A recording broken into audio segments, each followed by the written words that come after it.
Hey, what's up? Hello, everyone. Welcome to Fantasy Filmball, the show where we turn movies into sports and sports into something we don't talk about here. My name is Matt. My name is Dyl, and today we are doing our final Golden Globe predictions because the awards are on this Sunday. We'll definitely be tuning in. We'll definitely be having a reaction video come out within, the first day after the awards. So you'll definitely want to subscribe so you can see our initial first reactions to the Globes and their effect on the race. But let's just dive into everything here today. Best film drama is kicking us off, and I think it's kind of clear what our number one is, but Matt, do you want to read us our nominees? All right, so the nominees here are Oppenheimer, Killers of the Flower Moon, Past Lives, Maestro, Anatomy of a Fall, and The Zone of Interest. So, this is a pretty clear-cut category. At this point, I feel like we just know it's Oppenheimer's to lose. It's Oppenheimer. It's taken this one. No question. I would agree. I have Oppenheimer at my number one. Maybe a small chance for Killers of the Flower Moon to pull off some sort of miraculous upset, but I'm not banking on it here. If you want to look in between both of us, we'll have the Gold Derby current odds for all the films, and then there's going to be a little logo incentifying who is who, like what we're predicting. So I have the bomb from Oppenheimer, and then Matt has, the duck dog from Poor Things, both of our favorite films of the year so far. Actually, you know what? I don't think I would say that Killers is the number two in the category. If there's a surprise and it's not Oppenheimer, I would lean towards Past Lives as the winner. Interesting. I don't really see that, but I respect it. I respect it. Well, this is me saying that there's no chance anything else wins other than Oppenheimer, but if it is something else, it's not a Scorsese movie. I don't know. They went with the Spielberg one last year. I know, but they didn't go with a Scorsese one in 2019. They didn't go with a Scorsese. They went with 1917 over The Irishman, the overwhelming favorite for the win in 2019. 2013 in Best Comedy, they gave it to American Hustle over The Wolf of Wall Street. Going back and back and back, the Globes are not the biggest Martin Scorsese stans. So, yeah, to me, Killers, even if Killers was the frontrunner, I'd be predicting an upset against it. Interesting. All right. I respect it. And then for everyone out there who plays on Gold Derby, I currently have Oppenheimer 100 to 1 odds. So this is one of my two super bets out here. Well, that's going to bring us over to Drama Actress, a category where I think he may do a little bit well because our nominees here are Lily Gladstone in Killers of the Flower Moon, Sandra Hüller in Anatomy of a Fall, Carey Mulligan in Maestro, Greta Lee in Past Lives, Annette Bening in Nyad, and Kaylee Spaney for Priscilla. So Matt, take us away. How are you feeling about this category at the Globes? Well, I'm feeling like this is another category that's pretty reasonably locked up. This feels very strong for Lily Gladstone, who is the frontrunner to win, odds-on frontrunner. It's got to be Lily Gladstone. However, we can't overlook the international additions to the Golden Globes Association, which means that Sandra Hüller has a significant chance of an upset over Lily Gladstone here. That's going to move us over to Best Drama Actor, where I think we have our first real debate of the day of who's number one. So Matt, take us away. Who are our current rankings on Gold Derby? Well, currently, the standings on Gold Derby are as follows. Bradley Cooper for Maestro, Cillian Murphy for Oppenheimer, Leonardo DiCaprio for Killers of the Flower Moon, Coleman Domingo for Rustin, Andrew Scott for All of Us Strangers, and Barry Keoghan for Saltburn. I'm going to say 4 out of these 6 don't have a shot of winning, but it comes down to a fierce competition between the top two, Bradley Cooper for Maestro and Cillian Murphy for Oppenheimer. Now, the big question here is, do the Globes do what the Globes do and go for a very Globesy performance, which would be Bradley Cooper and Maestro, or do the Globes chart a new path forward as they're kind of showing that they are doing this year? They're a different organization than they have been in the past. So normally, for me, it would be no question Bradley Cooper wins. But I think I'm leaning towards Cillian Murphy for Oppenheimer simply because the Globes feel like the type of organization that would go for the more highbrow pick of the two. Mm-hmm. I just feel like it's going to be an Oppenheimer sweep at the Globes this year. Not in every category, but in most categories. And I think that carries over here to Best Actor as well. And I just think that Murphy has to win some spots in the race for it to be a real sort of competition. Because if Cooper wins SAG, if Cooper wins CCA, he's just kind of taken the awards he's as a whole. I mean, I'm pretty confident of Murphy taking BAFTA, so he has that one in his bag. And then Cooper, I feel pretty good at SAG, so they each have one big one. And I feel like this kind of tips the scale. If we look to last year, this body went Austin Butler over Brendan Fraser. So they kind of... I don't really know where to make the difference between the two performances because those are both big, showy ones. But they didn't really go for like the People's Champ last year. They just went for the one that they were in the movie that they liked more. And Oppenheimer seems to be the movie that they like more. I know Maestro still hit most categories, but Oppenheimer still hit more categories. Currently, we are 3 for 3, lining up with everything so far. Maybe stuff switches over in the Best Comedy Musical category, but I don't really think so, because our nominees, according to Gold Derby, are Barbie, Poor Things, American Fiction, The Holdovers, May December, and Air, and I'm pretty sure we both have Barbie as our number one at the moment. We do. Now, I had previously said that I was calling for an upset with American Fiction. I can't in good conscience do that anymore, because not only did American Fiction vastly underperform with nominations at the Globes, but now that Barbie has been moved into adapted screenplay, there is no avenue for American Fiction to win adapted screenplay, which means that it's dead for picture. My theory did not pan out this year, so too bad, so sad. So I'm going to go Barbie. But I will say, if there is an upset, it's not Poor Things, it is American Fiction. I still think, just because it is an international leading body, that Poor Things would be number 2, but I just think Barbie is just a cultural sensation that can overcome something like that, where if it's in a category, it's kind of going to win these awards outside of director, is kind of my thinking at this moment. The question that I still have is, will the Best Cinematic and Box Office Achievement change anything for Barbie in the comedy category? The reason being, if voters are saying to themselves, well, I'm already voting for Barbie for this award, why should I vote for it in the main category as well? That's the big question mark I have.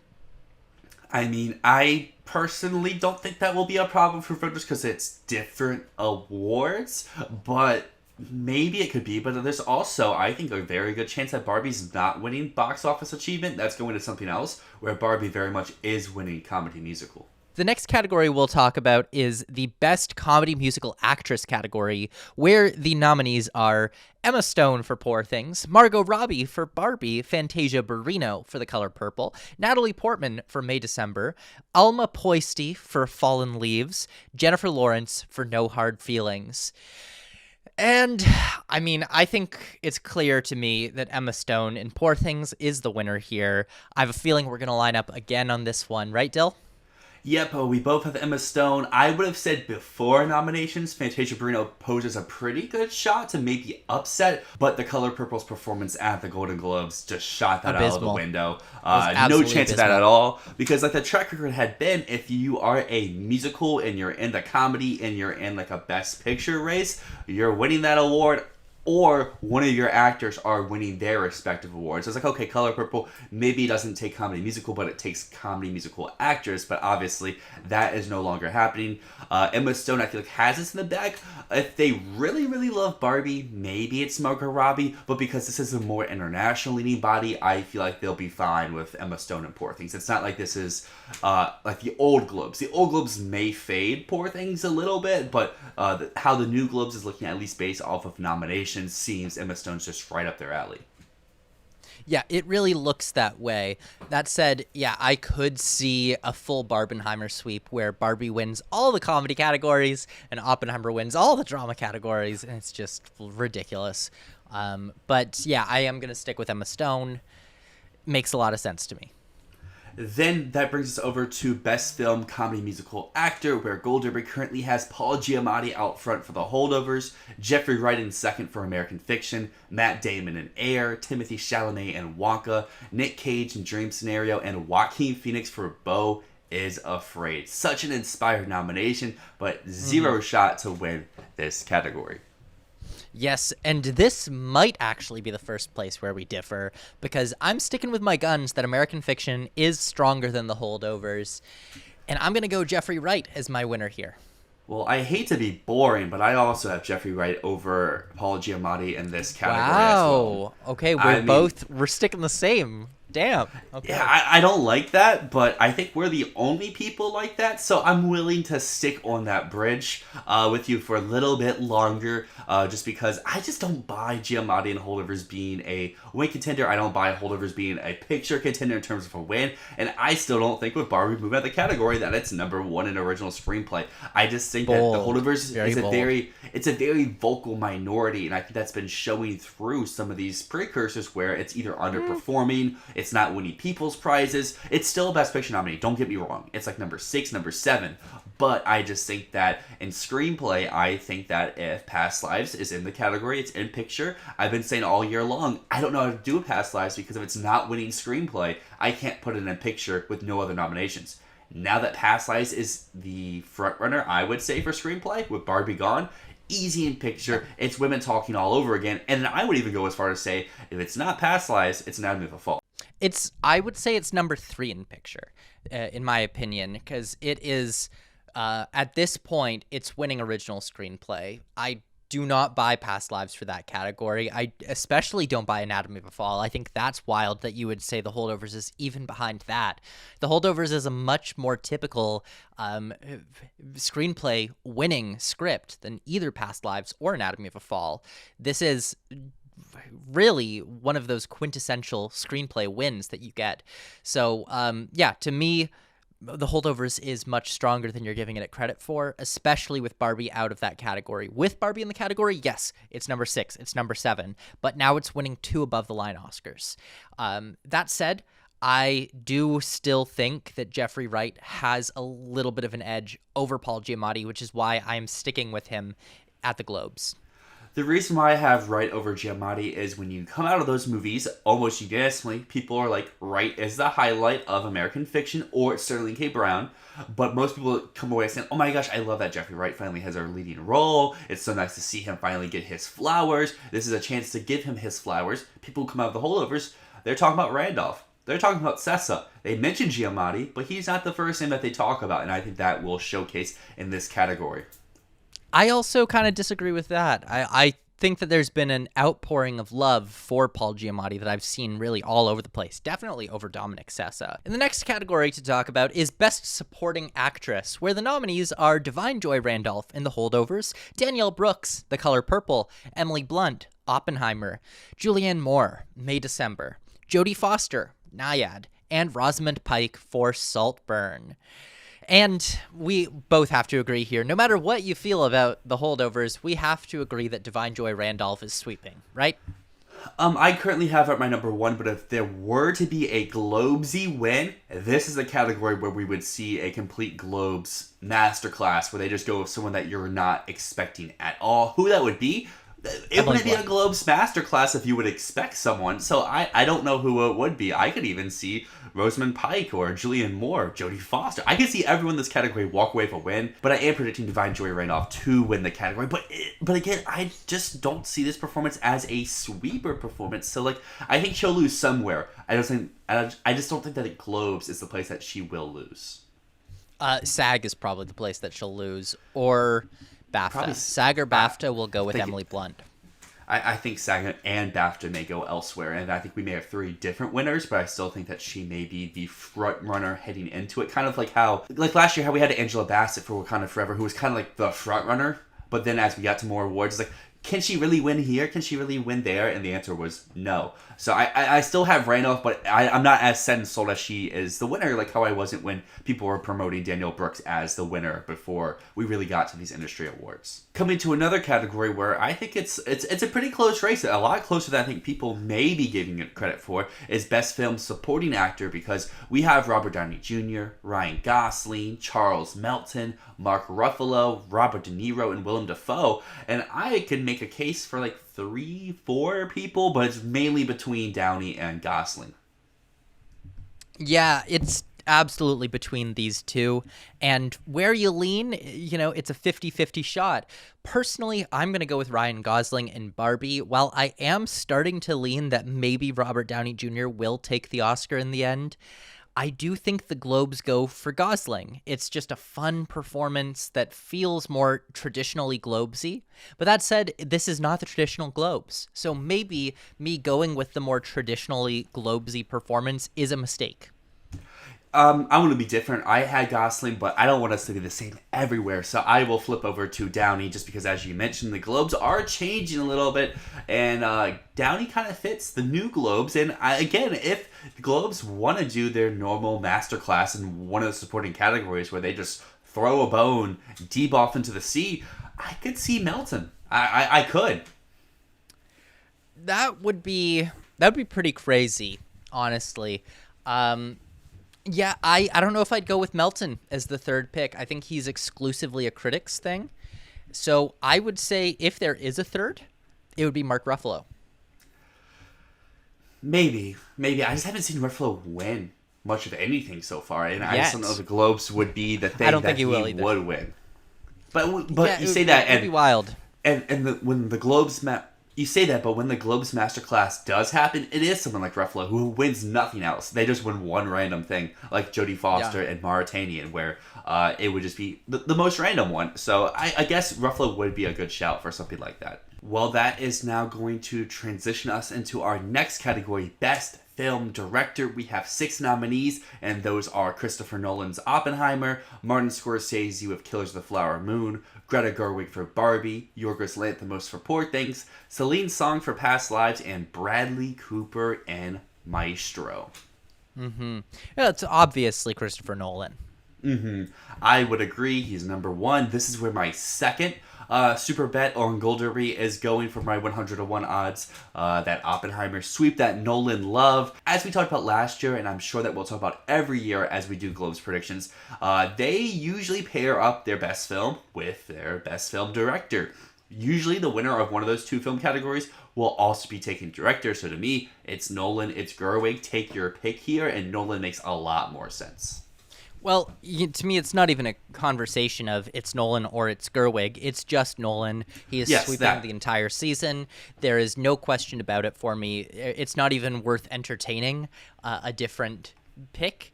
If someone else won this award, it would be the biggest upset of the night. Now that brings us to a very fun category, because Gold Derby has stuff in a little bit of a different order than most people probably would have stuff in. Not just the number 1, but every order of this category, and that is Best Film Screenplay. We have Barbie, we have Poor Things, we have Oppenheimer, we have Past Lives, Killers of the Flower Moon, and Anatomy of a Fall. And I would say 5 of these movies realistically have a shot, but just like 2 of them are a lot stronger. Yeah, and the 2 that are stronger, in my opinion, are Barbie and Oppenheimer. Despite Oppenheimer being in 3rd place, I would say it's either 2nd or 1st for screenplay. Now, I think I am going to lean Barbie here. This makes a lot of sense for a win. But you know what? I would give some credit to that. It's very possible maybe Poor Things could pull off an upset, and we could get a little bit of a split where Picture goes to Barbie and Oppenheimer, and then Poor Things takes that screenplay prize as a little bit of a shocker pick. But just to be safe, I guess, I'm just going to stick with Barbie, because I think it is, if we put all these movies up against each other at the Oscars, Barbie is winning. I also have Barbie as my number one in screenplay. Oppenheimer would be my two, just because like I just don't know if every time they go head to head, Oppenheimer will come out on top. I just gave Oppenheimer the supporting actor, so I feel like kind of like evening out Barbie for screenplay. But I'm a little bit different than you. If a third movie would submit itself as the possible upset, I would lean Killers over Poor Things, but I do see the Poor Things argument though. Killers is just not a screenplay movie, though. It's like number 5 for adapted at this.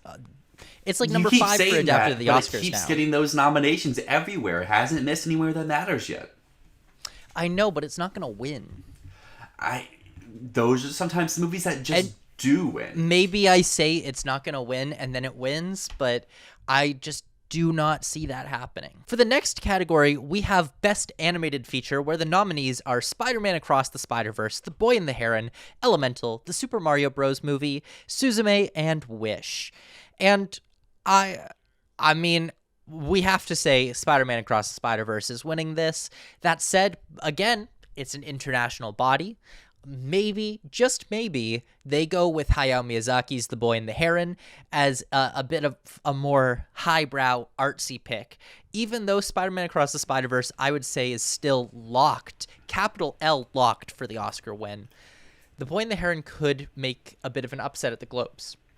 I do agree. Spider-Verse is number one. Boy and the Heron, I think, is kind of a distant two. I don't think it's got that likely of a shot to upset, but if something did upset, it would be that movie. And then after that, nothing really else really matters. I think some people are letting their little personal bias kind of get into this category, saying like, oh yeah, this movie isn't as strong as this movie. Because I've seen people like, oh, Elemental's like 6. It's just not in the category. I'm like, it hasn't missed anything yet. Maybe you don't like the movie, but stat-wise, it hasn't missed anything that matters yet. And then propelling some other movie up that has not hit anything kind of is a little bit of a question mark. But if we look elsewhere, like Mario, no. Suzume, no. Wish, no. It's Boy in the Heron as like, I would say like a 10%, and like Spider-Verse as like a 90%.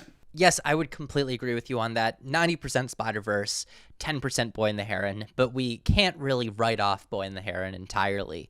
Now, the next category is Best Non-English Language Film, where the nominees are Anatomy of a Fall, Past Lives, The Zone of Interest, Fallen Leaves, Society of the Snow, and Io Capitano.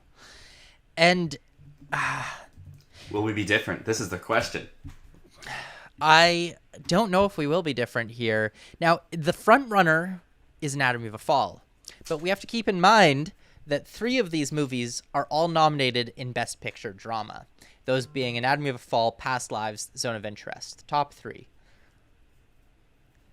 But is there a chance that we could get an upset here the way that we did last year with Argentina 1985 winning over RRR, the presumed frontrunner, and over All Quiet on the Western Front, which eventually became the runner-up to win Best Picture at the Oscars? Mm-hmm. And we could, and I think if a movie like that were to happen, it would be Fallen Leaves. It just seems to have like a little buzz here and there. People who like Fallen Leaves love Fallen Leaves, but I am not going with Anatomy. I currently have Past Lives as my number one. When they have the option to vote for one of these movies that aren't technically international but are non-English, think Minari, think some other movies like that, they always go with that movie. If that movie is in an above-the-line category like Minari was. So I think Past Lives kind of has this up cut and dry, but Anatomy being in those upper categories, Zone being in those upper categories, makes it a little bit more difficult, but I still think that Past Lives is just the easy checkbox here and not think much else about it. If Zone had director, maybe I would consider that a little bit more, but I would go Past Lives 1, Anatomy 2, Zone 3, Fallen Leaves 4, Society 5, and I don't think Capitano has a real shot. Yes, I agree with you that Io Capitano has no shot. But that said, I would say Society of the Snow is stronger than Fallen Leaves, despite Fallen Leaves having that actress nomination. Society of the Snow just has very good buzz at the moment surrounding it. But guess what? We agree again on another category. Past Lives is my winner too. But, you know, it really could be Anatomy of a Fall, or maybe it's Zone of Interest. But Zone of Interest missing basically all other categories except score and picture makes me feel like it's not going to win. Mm-hmm. But I guess what else would it get nominated for outside of director? It's just director. I just feel like It's just director where Celine's song was nominated and Justine Triet was not. So Past Lives, I'm locking that in. yeah, I for Past Lives, I feel kind of like good about it because like for nominations, I kept saying like Past Lives is getting the Globe non-English, and everyone's like, no, it's not. I'm like, why wouldn't it? And like for like a critics group making your predictions or just on our Discord, shameless plug down below, no one would include it in their predictions. I'm like, but Past Lives is gonna win the category. It's just how the Globes do it. And then as lo and behold, Past Lives gets all these nominations and it most likely will win the category. Now we go to a category where Past Lives is just not in, and that is Best Score. We have Oppenheimer, Poor Things, Killers of the Flower Moon, Across the Spider-Verse, The Boy and the Heron, and The Zone of Interest. And yeah, I'm really shocked that Poor Things is number 2, according to Gold Derby at the moment. It just does not seem like a winning score, even if it's an amazing score. It just doesn't seem like a winner. I still have Killers at number 1 here, and I think this is where it kind of shows that it has the industry backing, but Oppenheimer makes the most sense, so it's my number 2. Well, surprise, surprise, Dylan. We have the same pick again. Oh I have my Killers of the Flower gosh. Moon winning as well. The reason being that the Globe's Best Score winner is always all over the place, and I do not expect Killers of the Flower Moon to win at the Oscars. But here it makes a lot of sense. Them honoring Robbie Robertson, yeah, it feels right to me, and this just feels like the type of music that they would go for. So yes, it's Killers of the Flower Moon for me, Oppenheimer second, Poor Things third, and then if we have a really, really long shot of a win, it's Zone of Interest. I do like the Zone of Interest shout. I currently have that as my 3 over Poor Things, Spider-Verse 4 or 5, and Boy and the Heron 6. So, but yeah, I don't know. I've been a proponent of Killers winning score since Cannes, and I'm gonna keep holding that. I left it for a week, and then immediately came right back to my number 1 after winning some early precursors that are very strong stat-wise. And yeah, I don't know. I just feel like Killers has the industry backing where Oppenheimer, we love the score. You don't, but we love the score, and it's Ludwig, who I don't love really either of these scores, so whatever. And like Ludwig's someone who we all really like, but I still am of the belief he's just too young to win a second one so soon. I think that's different in another category, but score, I think that branches a little bit more gatekeepy, and I don't know if they want to have under. I would say Ludwig's like under 40 something person to have 2 Academy Awards already. Well, we'll have to see. But in the next category, Best Song, I think there's a very interesting thing that might happen here because the nominees are Barbie, What Was I Made For? Barbie, I'm Just Ken. Barbie, Dance the Night. The Super Mario Bros. Movie, Peaches. Rustin, Road to Freedom. And The Boss, She Came to Me, Addicted to Romance. Yeah. So I have this question to ask. We have 3 Barbie songs here. Is there a chance that voting members will split their votes across the 3 songs and none of these will win? I still think the 3 amount of votes that those songs get are more than any other song we get in this category. We don't have a 4th option. Peaches is fake. No one's actually putting that at number 1 besides maybe like 2 voters who listens to their kids. Road to Freedom is not a song people put at number 1, and I mean The Boss, maybe some people just love them some Bruce Springsteen and just give him like 20 number 1 votes, but still I think that Dance the Night, I'm Just Ken, What Was I Made For would have enough number 1 votes where it's still between those 3. If the Globes have 180 voting members, I think 160 votes are split between those 3 songs. The other 3 songs have 20, and still 20 is not beating out a third of 160. So what is your pick for the top 3? I think I'm still leaning with Billie Eilish until she loses. Yeah. I know I just made the case Same that here. Ludwig's too young to win another, but I think Song is completely different. Song doesn't care. They'll give the same person multiple awards, multiple years in a row. They don't care about that whatsoever. I know this isn't the Oscars, this is the Globes, but still, it's Billie Eilish. She's on top of the world right now. I would say if there was another giant star, I know Dua Lipa's a star, but another star to Billie Eilish's level that was in with the group, maybe they could win off of a vote split. Like I don't know what John Baptiste's international appeal is like, but if his song popped up in this category, maybe he could win off of a vote split because he could maybe get like 30% of the vote because he's so well respected in the industry. But between the nominations that we have here, I had Billy at number 1, but I would kind of love to see some Chaos and Dance the Night take it. So it's a more of a conversation of what's the 2 for the Oscar, because I still think there's a small world where Dua Lipa is in that too. Well, I actually wanted to bring that up next because even though we're not talking Oscars here, I do want to bring up what I've been thinking about recently, which is that we have 3 shortlisted Barbie songs, but only 2 can make it to the Oscars. And I do wonder if the vote splitting between those 3, maybe it won't make a difference at the Globes, but when nominating, I wonder if we'll only end up getting 1 Barbie song possibly, because maybe, just maybe, they have some differences of opinions and everyone's picking a different Barbie song, and then bam, the only one that's in is Dance the Night or something like that. Or, one of the 2 songs misses for Dance the Night. I've actually decided to do some cheating on my predictions for the Oscars, and my nomination predictions, I will be picking all 3 Barbie songs because I know 2 out of 3 will be there.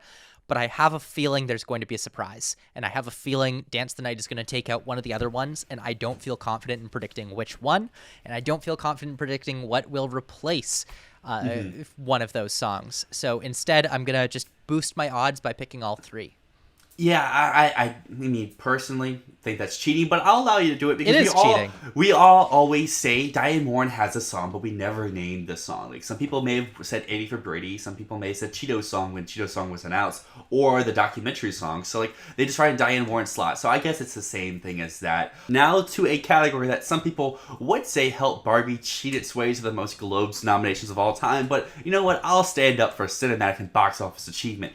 I like this category because box office, hoorah, people pay attention to it, but also I don't like the nominees in this category, so not hoorah. Because we have Barbie, Taylor Swift The Eras Tour, Oppenheimer, Spider-Man Across the Spider-Verse, the Super Mario Bros. Movie, Guardians of the Galaxy Volume 3, Mission Impossible Dead Reckoning Part 1, and John Wick Chapter 4. The reason why I'm not a huge fan of this category is because we have stuff like Dead Reckoning Part 1 and Guardians of the Galaxy Volume 3. Movies that did not really box office achievements. Guardians barely broke even, and Dead Reckoning Part 1 is probably a top 5, top 6 flop in terms of financial status of the year. So I don't really think it should be in this category, but the rest of the nominees are here, and we talked a little bit about this back in the comedy musical category.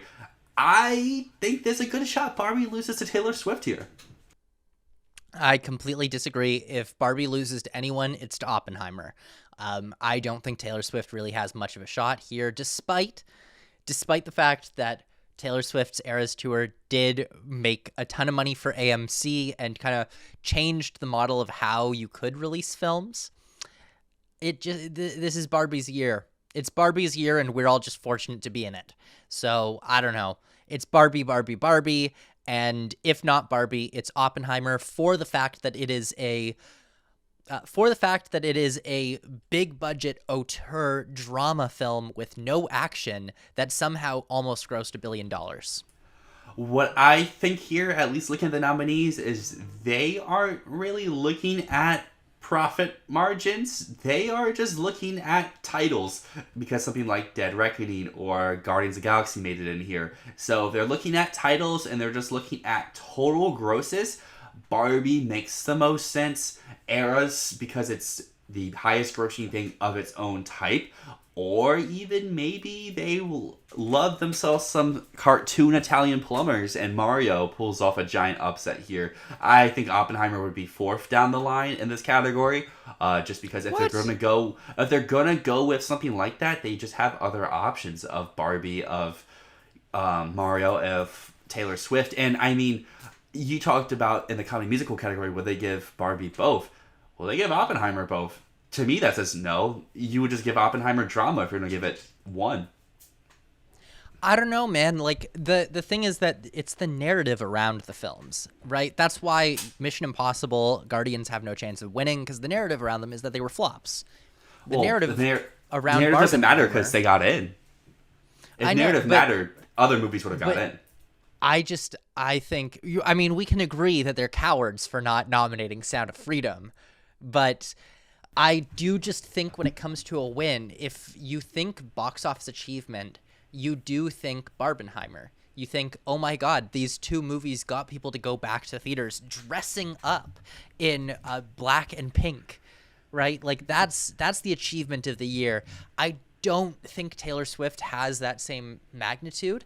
The only reason I could see Taylor Swift winning is that they want her to get up on stage to be a big marketable moment. That is an old Globes thing. That is not a current Globes thing. I mean, you talk about dressing up. I would say more people dress up for Eris than for Oppenheimer. But point still stands. I still have Barbie as my number one, but I think it's like 60-40 between those two movies, and I would not be shocked. I would assume this is the first award of the night, or one of the first awards of the night, and I wouldn't be shocked at the Eras Tour being the one that is read aloud. Well, if that's the case, I would expect a bad night for Barbenheimer. I just think it goes back to what you talked about before, where you could just give, if you're giving Barbie box office, and why do you give it comedy? To me, I would say if you're giving it comedy, why are you giving it box office when you have a lot more of a people pleaser film there than what you would have in comedy musical?